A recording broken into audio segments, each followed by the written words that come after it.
السلام علیکم ورحمۃ اللہ وبرکاتہ۔ امید کرتے ہیں کہ آپ سب خیر و عافیت سے ہوں گے۔ اللہ تعالیٰ آپ سب کو اپنے حفظ و امان میں رکھے، آمین۔ آج کی اس ویڈیو میں ہم آپ کو بتائیں گے کہ کن صورتوں میں روزے کی قضا اور کن صورتوں میں فدیہ ادا کیا جا سکتا ہے۔ رمضان المبارک کا روزہ فرض کیا گیا ہے، اس کی حکمتیں اور فوائد یعنی فائدے بیان کیے گئے ہیں۔ یہ سمجھایا گیا ہے کہ اسے اپنے اوپر بوجھ نہ سمجھو، یہ محض گنتی کے چند دن ہیں۔ اللہ تعالیٰ تمہیں مشقت میں نہیں ڈالنا چاہتا، وہ تمہارے لیے آسانی چاہتا ہے۔ اس کے ساتھ یہ بھی کہہ دیا گیا ہے کہ یہ احکام عام لوگوں کے لیے ہیں جو صحت مند ہوں۔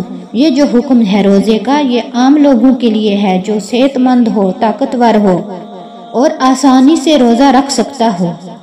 چنانچہ جن لوگوں کو کوئی عذر اور بیماری اور اس کے لیے رخصت صورتیں ہیں بتائی دی گئی ہیں۔ ارشاد ہوا، فَمَنْ كَانَ مِنْكُمْ مَرِيضًا أَوْ عَلَى سَفَرٍ، اگر تم میں سے کوئی بیمار ہو یا سفر پر ہو تو دوسرے دنوں میں اتنے روزوں کی گنتی شمار کر لے۔ اہمیت کے پیش نظر یہی بات اگلی آیت میں پھر دہرائی گئی ہے۔ اس آیت میں دو طرح کے معذوروں کا تذکرہ ہے، ذکر ہے۔ ایک مسافر، دوسرا مریض جو کسی مرض میں مبتلا ہو۔ مریض دو طرح کے ہوتے ہیں، ایک وہ جنہیں کوئی عارضی مرض ہو جس سے جلد یا دیر سے شفا پانے کی امید ہو، مثلا شدید نزلہ، زکام، درد سر یا تیز بخار یا پیٹ میں درد یا جگر کا کوئی درد ہو یا کوئی دوسرا ایسا مرض ہو جس کی موجودگی میں روزہ رکھنے میں بہت تکلیف ہو۔ ایسے مریضوں کو اجازت دی گئی ہے کہ رمضان آئے اور وہ ایسے کسی مرض میں مبتلا ہوں تو اس وقت روزہ نہ رکھیں، بعد میں جب وہ صحت یاب ہو جائیں تب ان روزوں کی قضا کر لیں۔ دوسرے وہ مریض ہیں جو ایسے امراض میں مبتلا ہوں، ایسی بیماری میں مبتلا ہوں جن سے اب شفا پانے کی امید نہ ہو۔ ان مریض کا اب زندگی میں جو بھی بیماریاں ہیں زندگی بھر کا ساتھ ہو، ان امراض کا جب زندگی بھر کا ساتھ ہو، مثلا شوگر، شدید دل کی بیماری یا کوئی ایسی مرض جس میں تھوڑی دیر بعد کیا کرنا ہو، مریض کو دوائی لینی پڑتی ہے کیونکہ ایسے امراض سے مستقل شفا ہونے کی امید نہیں ہے۔ اس لیے ایسے مریضوں سے بعد میں روزوں کی قضا کرنے کی امید بھی نہیں ہے۔ ایسے مریضوں کو روزہ نہ رکھ کر اس کا فدیہ ادا کرنے کی اجازت ہے۔ حاملہ عورت اور دودھ پلانے والی عورت کا شمار بھی ایسے مریضوں میں کیا جائے گا جنہیں رمضان کے روزے نہ رکھ کر بعد میں ان کی قضا کرنے کا حکم ہے۔ جن عورتوں کے روزے حمل اور رضاعت کی وجہ سے چھوٹ گئے اور بعد میں بھی وہ ان کی قضا نہ کر سکتی ہو، تو یہاں تک کہ اب ان کی صحت بہت خراب ہو گئی ہو اور وہ روزہ نہ رکھنے کی پوزیشن میں ہوں، تو اب وہ فدیہ دے سکتی ہے۔ پہلے اس کو یہ حکم ہے کہ اگر طاقت رکھتی ہے تو وہ روزہ کی قضا کرے گی، اس کو یہ حکم ہے، اور اگر اس کی صحت زیادہ خراب ہو گئی تو اس صورت میں وہ فدیہ ادا کرے گی۔ یہ صورت کہ عورت موجودہ رمضان کے روزے تو رکھ لے لیکن پچھلے چھوٹے ہوئے روزوں کا فدیہ دے دے، فقہا نے اسے جائز نہیں قرار دیا ہے۔ موجودہ رمضان کے روزے رکھنے کا مطلب یہ ہے کہ وہ کوشش کرے تو چھوٹے ہوئے روزوں کی قضا بھی کر سکتی ہے، جیسے کہ اس نے موجودہ روزے رکھے۔ بہرحال اس معاملہ میں عورت کی ہمت اور طاقت کو محفوظ رکھنا مناسب ہوگا۔ اگر وہ جیسے تیسے موجودہ رمضان کے روزے تو رکھ لے رہی ہے لیکن پچھلے چھوٹے ہوئے روزوں کی قضا نہیں کر پا رہی ہے تو میری رائے میں وہ بھی سابقہ چھوٹے ہوئے روزوں کا فدیہ ادا کر سکتی ہے۔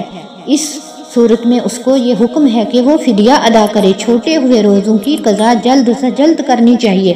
زندگی کا کیا بھروسہ، پتہ نہیں کب مہلت عمل ختم ہو جائے، لیکن بہرحال ان کی قضا اگلے رمضان سے قبل کرنا ضروری نہیں ہے۔ اگر نہ کی جا سکی ہو تو بعد میں جب توفیق ہو تو قضا کی جا سکتی ہے۔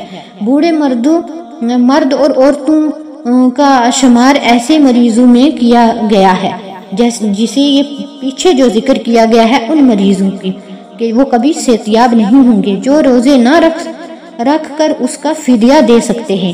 احکام روزے کے ضمن میں اللہ تعالیٰ کا ارشاد ہے، عَلَى الَّذِينَ يُطِيقُونَهُ فِدْيَةٌ طَعَامُ مِسْكِينٍ، جو لوگ بامشکل روزہ رکھ سکتے ہوں وہ فدیہ دیں، یعنی جن کو روزہ رکھنے میں مشکل آتی ہو تو وہ فدیہ دیں گے۔ اس آیت کا مفہوم یہ ہے کہ وہ لوگ فدیہ دیں گے جو روزے کی طاقت نہیں رکھ سکتے۔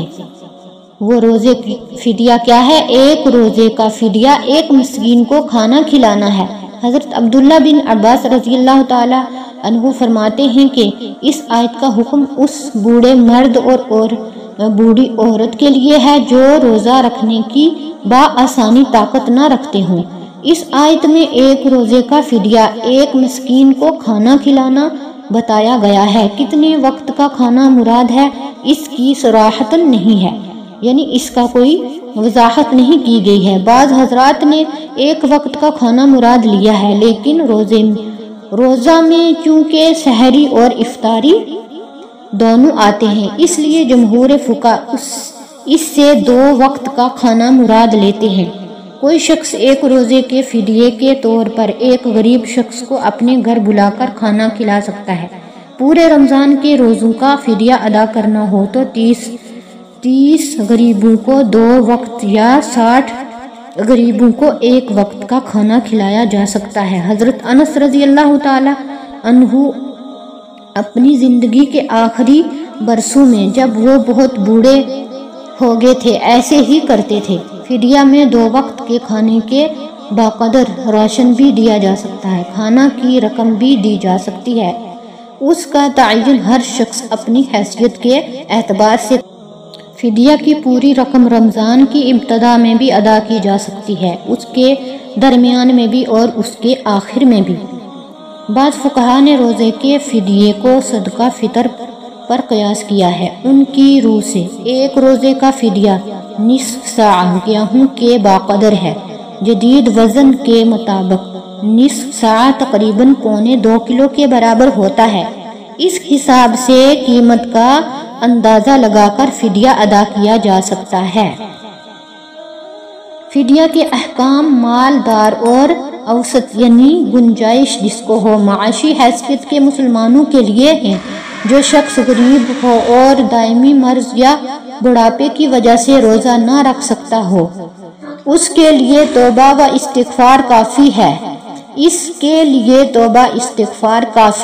جو توبہ کر لے اسے فدیہ کی رقم جمع کرنے اور صدقہ کرنے کے لیے پریشان ہونے کی ضرورت نہیں ہے۔ اللہ تعالیٰ معاف کرنے والا اور توبہ قبول کرنے والا ہے۔